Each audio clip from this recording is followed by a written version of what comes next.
बहुप्रतीक्षित कोहलपुर सुर्खेत 132 केबी विद्युत प्रसारण लाइनको काम अन्तिम चरणमा पुगेको छ। अहिले हर्रे क्षेत्रमा 1600 मिटर दूरीमा ड्रोनको सहायताबाट तार तान्ने काम तीव्र रूपमा भइरहेको छ।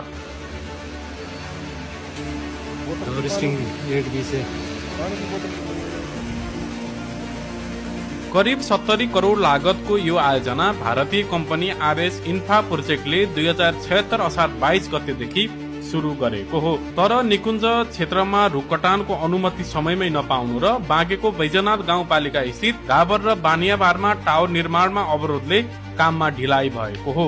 आयोजना प्राथमिकतामा राख्न र विवाद समाधान गर्न कर्णाली प्रदेशका मुख्यमन्त्री एमलाल कणेलले स्थलगत अनुगमन गर्दै पहल गर्नु भएको थियो। कोहलपुरदेखि सुब्बाकुना सब स्टेशन सुर्खेतसम्मको 52 किलोमिटर लाइनमा जम्मा 161 वटा टावर छन्।